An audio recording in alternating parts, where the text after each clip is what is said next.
குரு கெடாமல் இருந்தால் தங்கம் வாங்குறது சிறப்பு. குரு கெட்டவங்களுக்கு வந்து பார்த்திங்கன்னா கெடுறது அப்படின்னா குரு 6, 8, 12 இருக்கிறது. அந்த மாதிரி அமைப்புகள் இருக்கும்போது அவங்களுக்கு வந்து தங்கத்தை வாங்குறதுக்கு பெரிய அளவில் வாய்ப்புகள் இருக்காது. செவ்வாய் பலமாக இருக்கிறவங்களுக்கு காலி நிலம் வாங்கும். சுக்கிரன் பலமாக இருக்கிறவங்க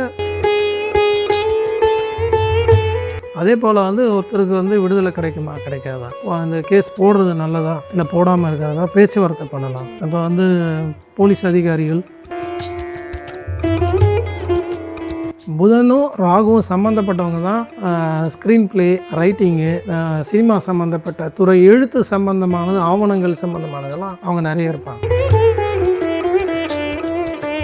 அதனால் பஞ்சாட்சர மந்திரத்தில் வந்து என்ன சொல்கிறாங்கன்னா நமசிவாயில மா சொல்கிறாங்க. மா என்பது மறைப்பு சக்தி. எல்லாமே நம்ம கணிச்சிட்டோன்னா அப்புறம் கடவுள் இது. ஜோசியர் எல்லாம் கணிச்சிட்டாருன்னா நம்ம கடவுள் இருக்குது. இப்போ சிலதெல்லாம் வந்து ரகசியமாகவே இருக்கும். ரகசியமாகவே இருந்தால் தான் நல்லது. இப்போ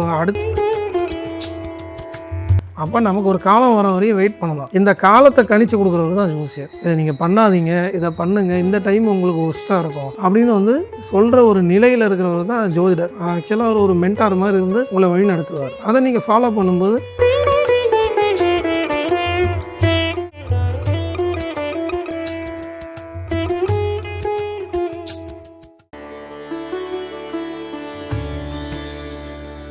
உங்கள் வாழ்க்கையின் அனைத்து பிரச்சனைகளுக்கும் சிறந்த ஜோதிடர்களிடம் தீர்வு காணுங்கள். ஆஸ்கஸ்ட்ரோ நேயர்களுக்கு வணக்கம். நம்ம கூட இன்னைக்கு குருஜி ஸ்ரீதர் அஸ்ட்ராலஜி சார் இருக்காங்க. இன்னைக்கு நம்ம அவங்க கிட்ட நிறைய விஷயங்கள் கேட்டு தெரிஞ்சுக்க போறோம். வணக்கம் சார். வணக்கம். எப்படி இருக்கீங்க சார்? நல்லா இருக்கும் சார். இன்னைக்கு வந்து பிஸ்னஸ்ல ஒரு முக்கியமான ஒரு விஷயம் வந்து நிறைய பேர் இந்த பங்கு சந்தையில முதலீடு பண்றாங்க, இல்லை நிறைய மற்ற விஷயங்கள்ல வந்து முதலீடு பண்றாங்க. ஸோ அப்படி இருக்கும்போது என்ன மாதிரியே கிரகங்களை அவங்க பார்க்கணும்? நம்ம நாடி அடிப்படையில் பார்க்குறது ஒன்று, அது இல்லாமல் நம்ம பாரம்பரிய முறையிலையும் பார்ப்போம். பாரம்பரிய முறையில் பார்க்கும்போது சில தசா புத்திகள் நடக்கும்போது கவனமாகணும். அவங்க லக்னத்துக்கு அல்லது அந்த சந்திர தசை, புதன் தசை, சில தசைகள்லாம் வரும்போது ரொம்ப கவனமாக இருக்கணும். நம்மகிட்ட வந்து ஒருத்தர் வந்து ஜாதகம் பார்த்தார், ஒரு ப்ராப்பர்ட்டியை வந்து வாங்கணும் அப்படின்னு சொல்கிறார். அதோடைய வேல்யூ வந்து ரொம்ப ஹை வேல்யூ. ஸோ அந்த ப்ராப்பர்ட்டியை வாங்கி ஒரு இன்வெஸ்ட்மெண்ட்டுக்கு அவர் பண்ணணும் அப்படின்னு சொல்கிறார். நாம் என்ன சொல்கிறோன்னா அவருடைய ஹாரோஸ்கோப்பை அனலைஸ் பண்ணி பார்க்குறோம். அனலைஸ் பண்ணி பார்க்கும்போது அவருக்கு அன்ஃபேவரபுளான ஒரு தசா அமைப்பு இருக்குது. அப்போ நாம் என்ன சொல்கிறோம், அந்த ப்ராப்பர்ட்டியில் நீங்கள் இன்வெஸ்ட்மெண்ட் பண்ணக்கூடாது சொல்கிறோம். அவர் என்ன பண்ணுறாருன்னா இல்லை அது வாங்கியே ஆகணும் அப்படின்றார். நம்ம இல்லை அது வந்து இப்போ வாங்கினா சரி வராதுன்னு. அதில் மேனேஜ்மெண்ட்டில் வாங்கணுன்றது ஒரு தரப்பு, இன்னொரு தரப்பில் வாங்கக்கூடாதுன்னு ஒரு தரப்பு. நம்ம வாங்கக்கூடாதுன்னு அவங்களுக்கு சொல்லிட்டோம். 2 வருஷம் கழித்து வந்து பார்த்திங்கன்னா அந்த ப்ராப்பர்ட்டி வந்து கவர்மெண்ட் எடுத்துட்டாங்க. வாங்கலை, நம்ம சொன்னதுனால வாங்கலை. அது இதை மாதிரி நம்ம ஜாதகத்தில் வந்து தெளிவாக வந்து பார்க்கலாம். ஒரு ப்ராப்பர்ட்டி இன்வெஸ்ட் பண்ணும்போது அது வந்து சரியாக இருக்கா, சரியாக இல்லாத போதா அப்படின்றத நம்ம அவங்களுடைய தசாபுத்தி அமைப்புகளை வச்சு ப்ரெடிக்ட் பண்ணலாம். அது மட்டும் இல்லாமல் சில பேர் வந்து பார்த்திங்கன்னா ப்ராப்பர்ட்டி வாங்குவாங்க, ப்ராப்பர்ட்டியில் டாக்குமெண்ட்டில் அவங்க என்ன தான் வந்து சரியாக பார்த்து வாங்கினாலும் அவங்களுக்கு தவறான டாக்குமெண்ட்டில் இன்புட் இருக்கும். ஏதாவது ஒரு சர்வே நம்பரில் மிஸ்டேக்கு, அந்த மாதிரியான சில கிரக அமைப்புகள் கூட நம்ம பார்த்து பண்ணலாம். இப்போ இந்த மாதிரி முதலீடுகள் பண்ணும்போது இப்போ நிறைய பேர் வந்து சேமிப்புக்கு தங்கத்தை யூஸ் பண்ணுறாங்க, நிறைய பேர் வந்து இடமாக வாங்குறாங்க இல்லையா? ஸோ எந்த அமைப்புக்காரங்களுக்கு தங்கம் வாங்குறது சிறந்தது, எந்த அமைப்புக்காரங்களுக்கு இடமாக வாங்குறது பெட்டர்? அதான் குரு கெடாமல் இருந்தால் தங்கம் வாங்குறது சிறப்பு. குரு கெட்டவங்களுக்கு வந்து பார்த்திங்கன்னா கெடுறது அப்படின்னா குரு 6, 8, 12 இருக்கிறது. அந்த மாதிரி அமைப்புகள் இருக்கும்போது அவங்களுக்கு வந்து தங்கத்தை வாங்குறதுக்கு பெரிய அளவில் வாய்ப்புகள் இருக்காது. செவ்வாய் பலமாக இருக்கிறவங்களுக்கு காலி நிலம் வாங்கும். சுக்கிரன் பலமாக இருக்கிறவங்க வீடுகள் வாங்கும். வீடுகள், வண்டி வாங்கணும், இதெல்லாம் வாங்கணும். அதே மாதிரி இந்த பங்குச்சந்தை முதலீடுகள் யாருக்கு அதிக அளவு லாபத்தை கொடுக்கும்? அது புதன் வந்து நல்லா வலுவாக இருக்கணும். புதன்ற கிரகம் ரொம்ப வலுவாக இருக்கணும். 2, 5, 8, 11 என்ற பாவங்கள்லாம் அவங்களுக்கு நல்லா இருந்ததுன்னா அவங்க வந்து அதில் வந்து முதலீடு செய்யணும். Okay sir. நீங்கள் இப்போ வந்து நிறைய கேசஸ் வந்து நீங்கள் பார்த்துருப்பீங்க இல்லையா? ஸோ நீங்கள் வந்து மறக்க முடியாத இவ்வளோ ஒரு ஆபத்தில் இருந்தாங்க, இப்போ நான் சொன்னதுக்கப்புறமா அதை ஸ்டாப் பண்ணி இப்போ பெட்டராக இருக்காங்க அப்படின்னு ஏதாவது ஒன்று ஷேர் பண்ண முடியுமா? அதாவது வந்து ஒரு பொண்ணு வந்து விவாகரத்து பண்ணணும்னு வருது. நான் அஸ்ட்ராலஜர் ப்ளஸ் அட்வொகேட் வருவேன். ஸோ அப்போ நான் வந்து எப்பயுமே யார் வந்தாலும் முதல்ல ஜாதகத்தை வாங்கி பார்ப்பேன். சரி. ஜாதகத்தை வாங்கி பார்த்துட்டு இல்லைம்மா உனக்கு டிவோர்ஸ் ஆகிற மாதிரி இதில் எதுவுமே காட்டலாமா, டிவோர்ஸ் ஆகாது அப்படின்னு. இல்லை அவர் பண்ண கொடுமைக்கு கட்டாயம் டிவோர்ஸ் ஆகும் அப்படின்னு வந்து சொல்கிறாங்க. நம்ம பார்த்துட்டு இல்லாமல் டிவோர்ஸ் இல்லை நீங்கள் கேஸ் போடுங்கன்றாங்க. கேஸ் போடுறோம், டிவோர்ஸ் ஆர்டர் ஆகிடுச்சு. அதுக்கப்புறம் இப்போ சேர்ந்து வாழ்கிறாங்க, ஓ ஓகே. குழந்தை பிறந்தாரு.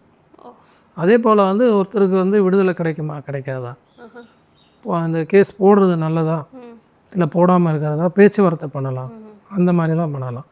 அப்போ வந்து போலீஸ் அதிகாரிகள், வழக்கறிஞர்கள், அதுக்கப்புறம் ரிட்டையர்டு ஜட்ஜஸ் அவங்களுக்குலாம் கூட பார்க்குறேன். அதில் வந்து பார்த்திங்கன்னா ஒரு எஸ்ஐயாக இருந்தவர், அவருக்கு வந்து ப்ரொமோஷன் வரல. சர்வீஸு ரிட்டு போடலாமான்னு சொல்லி கேட்குறாரு. வருங்க சார், வெயிட் பண்ணுங்கள், அவர் ஆரோஸ்கோப்லாம் பார்த்து கொஞ்சம் வெயிட் பண்ணுங்கள், இந்த குறிப்பிட்ட நாளுக்குள்ளாரும் உங்களுக்கு வந்து ப்ரொமோஷன் கிடைக்கும், அப்படி கிடைக்கல அப்படின்னா அதுக்கப்புறம் போடலாம் அப்படின்னாரு. அன்னைக்கு இரவு 11:30 மணிக்கு அவருக்கு ப்ரொமோஷன். அன்னைக்கே நான் சொன்ன ஒரு குறிப்பிட்ட காலம், இவ்வளோ நாள் வரையும் நீங்கள் வெயிட் பண்ணுங்கள், கிடைக்கலன்னா அதுக்கப்புறம் நம்ம வந்து ரிட்டு போடலாம் அப்படின்னு சொன்னால் அன்னைக்கு நைட்டு 11:30 மணிக்கு அவருக்கு வந்து கடைசி டேயில் 11:30 மணி. மிராக்கிள் தான். ஸோ அந்த மாதிரிலாம் நம்ம ஜாதகத்தில் ரெடி பண்ணலாம். இப்போ வந்து இப்போ இன்ஸ்டாகிராமாக இருக்கட்டும் இல்லை யூடியூபாக இருக்கட்டும், எல்லாருமே வந்து எதனா ஒரு தொழில் பண்ணுறாங்க. அதுவும் ரொம்ப ஈஸியாக போல் யங்ஸ்டர்ஸ் வந்து எதனா ஒரு ஃபுட் சம்மந்தமான ஒரு தொழில் பண்ணுறாங்க இல்லையா? ஸோ இந்த ஃபுட் சம்மந்தமான விஷயம், இந்த ஹோட்டலாக இருக்கட்டும் இல்லை சின்ன சின்ன ஒரு ஸ்டால் போடுறதா இருக்கட்டும், இதெல்லாம் யாருக்கு ஒர்க் அவுட் ஆகும்? சந்திரன் நல்லா வலுவாக இருக்கணும். சந்திரன், சுக்கிரன் இதெல்லாம் வலுவாக இருந்ததுன்னா அவங்க வந்து அந்த தொழிலை வந்து செய்யலாம். சனி வந்து சந்திரனை போய் நாடி முறையில் வந்து சனி சந்திரனை போய் தொட்டுதுன்னா அந்த தொழில் அவங்க வந்து செய்யலாம். இப்போ இதே இன்ஸ்டா பற்றி நீங்கள் சொன்னீங்க, இப்போ பெரிய பிரச்சனையே ஜோசியம் பார்க்குறது தான். ஏன் அப்படின்னா இதே இன்ஸ்டா யூடியூப்லாம் வந்து பார்த்திங்கன்னா அவங்க பாட்டின இஷ்டத்துக்கும் அள்ளி விடுறாங்க, சப்ஜெக்ட் சொல்கிறாங்க. இதில் வந்து நிறைய அனுபவம் வாய்ந்தவர்கள் சொல்லுவாங்க, நிறைய பேர் அனுபவம் இல்லாமல் அவங்களுடைய அனுபவங்களை வச்சு சொல்லுவாங்க. இந்த ஜோதிடன்றது வந்து பார்த்திங்கன்னா ஒருத்தர் 1 மணி நேரம் பேசினார்னா 5 நிமிஷம் தான் அது கரெக்டாக இருக்கும். பலன்னு சொல்லி வரும்போது ஒரு 5 நிமிஷம் தான் கரெக்டாக இருக்கும்.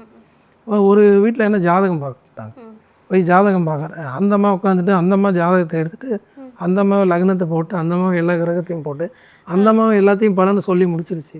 அப்போ என்னையம்மா கூப்பிட்டேன் அப்படின்னு. இல்லை சார், இது தவிர உங்களுக்கு ஏதாவது தெரியுமா? இதெல்லாம் எங்கேம்மா தெரிஞ்சுங்கன்னா, எல்லாம் யூடியூப்பில் தெரிஞ்சிங்கன்னா சார். அப்படியாம்மா, சரிம்மா, என் ஜாதகத்தை கொஞ்சம் பார்த்து சொல்லு. அது மாதிரி வந்து பார்த்திங்கன்னா இன்றைக்கி வந்து எல்லாருக்கும் இன்ஃபர்மேஷனு ஃப்ளட்டடாக இருக்குது, எல்லாருக்கும் எல்லாமே தெரியுது. பட் இருந்தாலும் அது ஒரு கன்சல்டண்ட்டுக்கிட்ட போய் பார்த்தா தான் நமக்கு தெரியும். மாத்திரை கூட கடையில் விற்கிது, டாக்டர்கிட்ட போகாமல் நம்மளே வந்து மாத்திரை எடுத்து போட்டுக்க முடியும்.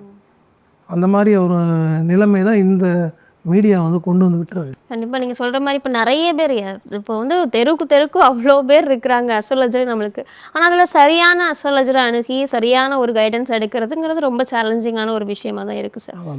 இப்போ ரிட்டையர்ட் ஆனவங்களாம் கூட வந்து அஸ்ட்ராலஜி படிச்சுக்கிறாங்க. படிக்கக்கூடாதுன்னு ஒன்றும் கிடையாது. ஆனால் இப்போ வந்து யாரோ ஒருத்தவங்க புதுசாக வராங்க அப்படின்னா அவங்க என்ன பார்ப்பாங்க, அவங்களுடைய வயசை பார்ப்பாங்க. ஓ சீனியாரிட்டி போல் இருக்குது. அவங்களுக்கு என்ன இதெல்லாம் போய் பேக்ரவுண்ட் செக்அப் பண்ண போகிறாங்க. நீங்கள் யார் என்ன எது எவ்வளோ நாள் பார்க்குறேன். அதே பூர்வீகமாக இருக்கிறவங்க அவங்களுக்கு தெரியும். ஸோ இந்த இடத்துல இருக்காங்க இவங்க அப்படின்றது தெரியும். இப்போ நகரத்துலலாம் தெரியாது, ஏதோ ஜோதிடர்னு போர்டு போட்டிருப்பாங்க, வருவாங்க பார்த்துட்டு போவாங்க, சீனியாரிட்டின்னு நினச்சிக்குவாங்க. அவங்களே ஏதோ அப்படியே தேடி பார்த்து ஏதோ ஒன்று சொல்லுவாங்க. இப்போ நான் தொழில் பற்றி கேட்டல, அதே மாதிரி இப்போ வந்து கலைத்துறையில் இல்லை அதே மாதிரி ஒரு பிரபலமாக இல்லைன்னா ஒரு நல்ல ஆளுமையாக வர்றதுக்கான வாய்ப்பு இருக்கக்கூடிய ஜாதகக்காரங்கள் எப்படி இருக்கும் உங்களுக்கு? பார்த்தீங்கன்னா சுக்கிரன் ராகு சேர்க்கை இருக்கணுமா. நடிகர் விஜய் இருக்கார்ல, அவருக்கு வந்து பார்த்தீங்கன்னா ராகு வந்து விருச்சகத்தில் கேட்டை நட்சத்திரத்தில், சுக்கிரன் வந்து அவருடைய ரிஷபராசிலேயே மேசத்துலேருந்து அப்படி உள்ளே வராரு, ரிஷபத்திலே இருக்கார். அவர் வந்து பார்த்திங்கன்னா சுக்கிரன் ராகு வந்து சுக்கிரன் ஆட்சி, ராகு புதனுடைய சாரத்தில். நீங்கள் வந்து பார்த்திங்கன்னா இந்த புதனும் ராகுவும் சம்மந்தப்பட்டவங்க தான் ஸ்க்ரீன் ப்ளே, ரைட்டிங்கு, சினிமா சம்மந்தப்பட்ட துறை, எழுத்து சம்மந்தமானது, ஆவணங்கள் சம்மந்தமானதெல்லாம் அவங்க நிறைய இருப்பாங்க. என்னுடைய நண்பர் ஒருத்தர் காமிச்சார் அட்லி ஜாதகம் அப்படின்னு. அதில் வந்து பார்த்திங்கன்னா அவருக்கு மீனத்தில் ராகு, ரேவதி நட்சத்திரத்தில், ரேவதி வந்து புதனுடைய நட்சத்திரம். ஸோ இந்த மாதிரி ஒரு அமைப்பு இருந்தால் அவங்க கலைத்துறையில் வந்து சாதிக்கும். ஓகே. இப்போ அதே மாதிரி இப்போ ஸ்போர்ட்ஸில் வந்து நல்ல ஒரு பெரிய ஒரு பிளேயராக வரணும் அப்படின்னா எந்த அமைப்பு இருக்கணும்? செவ்வாய் தான்மா. ஸ்போர்ட்ஸ்னாலே செவ்வாய் தான். செவ்வாய் வந்து பலமான அமைப்புகளில் இருந்ததுன்னா அவங்க நல்லா வந்து ஸ்போர்ட்ஸில் வந்து ஜெயிப்பாங்க. அதன் மூலமாக அவங்களுக்கு அரசாங்க உத்தியோகம் கிடைக்கிறதுக்கும் வாய்ப்புகள் உண்டு. அப்புறம் ராகுவும் சம்மந்தப்படும் சில இடங்களில். ஸ்போர்ட்ஸ்லேயே வந்து பார்த்திங்கன்னா இந்த கராத்தாலாம் இருக்குது பாருங்க. கராத்தாலாம் அந்த அதாவது மாற்றுக்கலை, நம்ம ஊரில் இல்லாத கலை, குங்ஃபு, கராத்தா இதெல்லாம் வந்து பார்த்திங்கன்னா ராகு சம்மந்தப்பட்ட அவங்களுக்கு ஆட்டோமேட்டிக்காக. ஓகே. இப்போ இந்த தொழில்லேயே வந்துட்டு இப்போ வாகன சம்மந்தமாக இப்போ வந்து அவங்களே வந்து ஒரு ஏஜென்சி இப்போ வச்சுக்கிறதா இருக்கட்டும், இல்லை டிரைவராக இருக்கட்டும், இந்த மாதிரி வாகனங்கள் ஓட்டுறது அந்த மாதிரியான விஷயங்கள், அது மாதிரியான படிப்புகள் படிக்கிறது யாருக்கு உகந்ததாக இருக்கும்? அது நம்ம எல்லாம் இந்த செவ்வாய் தான் வாகனம் அப்படின்னாலே செவ்வாய் சம்மந்தப்பட்டவங்க தான் வேலை செய்யணும். நான் இப்போ ஒரு கம்பெனிக்கு வந்து லீகல் அட்வைசராக இருக்கேன், ஓகே. ப்ளஸ் அஸ்ட்ராலஜரும். அந்த கம்பெனியில் வந்து பார்த்திங்கன்னா கிட்டத்தட்ட அந்த டாப் லெவலில் இருக்கிறவங்க எல்லாமே விருச்சகம் சம்மந்தப்பட்டவங்க தான். ஓகே. விருச்சகன்றது செவ்வாய். விருச்சகத்தில் 3 நட்சத்திரம் இருக்குது. அனுஷம் இருக்குது, விசாகம் இருக்குது, அப்புறம் கேட்டை இருக்குது. அதில் வந்து பார்த்திங்கன்னா எல்லாம் அனுஷம் சம்மந்தப்பட்டவங்க தான் நிறைய பேர். ஓ சரி. ஸோ நம்ம அப்படி தான் நம்ம எடுக்க முடியும். இப்போ அதே மாதிரி ஜாதகம் பார்க்க வராங்க. ஜாதகம் பார்க்க வரும்போது அந்த ஜாதகருடைய சனி எந்த சாரம் வாங்கியிருக்கு அதை பொறுத்து நம்ம வந்து அவங்க என்ன தொழில் செய்கிறாங்கன்றது நம்மளால் தெளிவாக சொல்ல முடியும். ஒரு ஜாதகர் வந்தார், கொடுத்தாரு, பார்க்கும்போது சனி வந்து விருச்சிகத்தில் கேட்டை நட்சத்திரம். இப்போ நம்ம அந்த நமக்கு ராசி காரகத்துவம், பாவகாரகத்துவம், ராசிகளுடைய தன்மை, கிரகங்களுடைய தன்மை தெரிஞ்சாலே நம்ம வந்து ஈஸியாக பலன்னு சொல்லிடலாம். அப்போ விருச்சகன்றது வந்து பார்த்திங்கன்னா காலப்புருஷனுக்கு 8. காலப்புருஷனுக்கு 8ன்றது ஒரு கழிவு நீர் சம்பந்தமான ஒரு இடம். ஸோ அந்த இடத்துல சனி என்றவர் நிற்கிறாரு. சனின்றவர் யாருடைய சாரத்தில் நிற்கிறாருன்னா புதனுடைய சாரத்தில் நிற்கிறார். அப்போ புதன்றது ஒரு கணக்கு, சனின்றது வேலை. அப்போ இவர் கழிவு நீர் சம்மந்தப்பட்ட ஒரு துறையில் அக்கௌண்டண்ட்டாக இருப்பார் அப்படின்னு நம்ம எடுப்போம். அதே மாதிரி நான் எடுத்தேன், ஆமாம் சார் நான் அதில் தான் இருக்கேன், ஒர்க் பண்ணுறேன் அப்படின்னு வந்து சொல்லுவோம். இப்போ நீங்கள் சொன்ன மாதிரி இப்போ நிறைய பேர் அவங்களே ஜாதகத்தை கணிக்க ஆரம்பிச்சிட்டாங்க.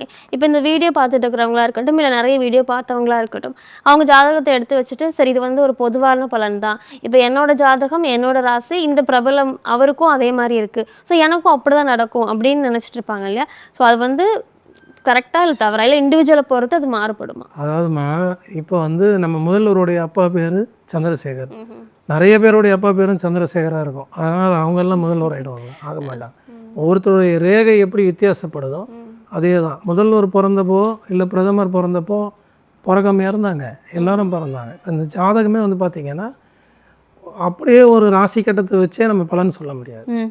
33 + 1 அது என்ன 33னா பிறந்த ஜாதக கட்டம் இருக்குது பாருங்கள், அது 31, 33 கோச்சாரம் ஒரு 33, தசாபுத்தி ஒரு 33, இதெல்லாம் சேர்த்து கடவுள் போட ஒரு மார்க்கு 1, அது சேர்த்தா 100. சம்டைம்ஸு கடவுள் என்ன பண்ணுவாருன்னா அந்த 33ல் 0 ஆக்கி இங்கே 34 போட்டால் வரும். அது நம்ம கணிக்க முடியாதுல்ல. அதனால் பஞ்சாட்சர மந்திரத்தில் வந்து என்ன சொல்கிறாங்கன்னா நமசிவையில் மா சொல்கிறாங்க.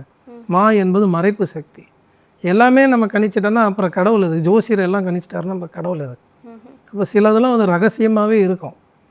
ரகசியமாகவே இருந்தால் தான் நல்லது. இப்போ அடுத்த நொடி என்ன நடக்க போகுதுன்னு உங்களுக்கோ எனக்கோ தெரிஞ்சிருச்சுன்னா நாம் எப்படி இருப்போம்? நமக்கு சம்மந்தப்பட்டவங்களுக்கு ஒரு மகிழ்ச்சியான விஷயம் நடக்க போகுதுன்னா நமக்கு இங்கே துடிக்கும். இல்லை அவர் காலமாயிட்ட போகிறாருன்னா நமக்கு எப்படி இருக்கும்? அதனால் அது சிலதெல்லாம் ரகசியமாக, ஜோதிடமே ஒரு மறைஞான சாஸ்திரம் தான். இது இப்போ இன்றைக்கி வந்து காலகட்டம் எல்லாம் வெளிப்படையாக சொல்கிறோம். இது ஒவ்வொருத்தருக்கும் ஒவ்வொரு விதமாக பிடிப்படும். ஒருத்தருக்கு பிடிப்பட்டது இன்னொருத்தருக்கு பிடிப்படாது. எல்லோரும் ஒரே மாதிரியான பலன்களை ஏன் சொல்ல முடியலன்னா அது அப்படி தான். இப்போ நான் வந்து ஜோசியத்துக்கு வந்து ஒரு 10 வருஷம் ஆச்சு. நான் என்னுடைய ஜாதகத்தை கொண்டு போய் பல ஜோதிடர்கிட்ட கொடுத்துருக்கேன். நான் இந்த 10 வருஷத்தில் கிட்டத்தட்ட படிக்காத ஆசான்கள் இல்லை, படித்து இவ்வளோ தூரம் பலன் சொல்கிறேன். ஆனால் என் ஜாதகத்தை அவங்க பலன் சொல்லலை. பலன் சொல்லலைன்னா அவங்க பலன் சொல்லலைன்றது நான் குற்றச்சாட்டை சொல்லலை. என்ன காரணம் அப்படின்னா என்னுடைய கிரக அமைப்பு அவங்களுடைய கண்ணை கட்டிடுச்சு. அப்போ அது ஓப்பன் ஆகாது. எப்போ ஓப்பன் ஆகுமோ அப்போ தான் ஓப்பன் ஆகும். இதுதான் ஜாதக அமைப்பு. அது சரியாக புரிஞ்சுக்கிட்டாங்க எல்லாருக்கும். நான் அதனால் யாராலும் கணிக்க முடியாது. அது கணிக்கலாமா? எப்போ அது ஓப்பன் ஆகுதோ அப்போ தான் கணிக்க முடியும். நீங்களாக போயிட்டு அதை வந்து இது பண்ண முடியாது. அதுதான் கலீல் கிப்ரான் சொல்ல, 1000 குடம் தண்ணீர் ஊற்றினாலும் பூ பூக்கும் போது தான் பூக்கும். நீங்கள் வந்து விதையை வச்சுட்டு உடனே அதுக்குன்னு ஒரு தசாபுத்தி அமைப்பு ஒரு காலங்கள் வரும்போது தான் வரணும். போன மாதம் வரையும் நம்ம முதல்வர் வந்து நடிகர், இப்போ வந்து முதல்வர் இல்லை அப்போ என்ன ஒரு காலம் வரணும். இந்த அதுதான் சொல்லுவாங்க, ஆணைக்கு ஒரு காலம் வந்தால் பூனைக்கு ஒரு காலம் வரும், எங்களுக்கும் காலம் வரும் பாட்டெலாம் எழுதியிருக்காங்க. அப்போ நமக்கு ஒரு காலம் வர வரையும் வெயிட் பண்ணலாம். இந்த காலத்தை கணிச்சு கொடுக்குறது தான் ஜோசியர். இதை நீங்கள் பண்ணாதீங்க, இதை பண்ணுங்க, இந்த டைம் உங்களுக்கு ஒஸ்ட்டாக இருக்கும் அப்படின்னு வந்து சொல்கிற ஒரு நிலையில் இருக்கிறவர் தான் ஜோதிடர். ஆக்சுவலாக அவர் ஒரு மென்டார் மாதிரி இருந்து உங்களை வழி நடத்துவார். அதை நீங்கள் ஃபாலோ பண்ணும்போது உங்களுக்கு எல்லா வகையிலையும் வந்து பெஸ்ட்டு ரிசல்ட் கிடைக்கும். கண்டிப்பாக. இப்போ நீங்கள் சொன்ன மாதிரி இப்போ நான் ஆரம்பத்தில் கேட்கும்போது சொன்னீங்க அவங்களோட கர்மா கண்டிப்பாக அதை அவங்க அனுபவிச்சு தான் ஆகணும்னு. ஸோ அதனால் அதை வந்து சரி பண்ணுறதுக்கு விட நம்மளுக்கு வந்து ஒரு சரியான கைடன்ஸ் கொடுக்க முடியும் அப்படிங்கிறத ரொம்ப கிளியராக சொன்னீங்க சார். ரொம்ப நன்றி. தேங்க்யூம்மா. உங்கள் வாழ்க்கையின் அனைத்து பிரச்சனைகளுக்கும் சிறந்த ஜோதிடர்களிடம் தீர்வு காணுங்கள்.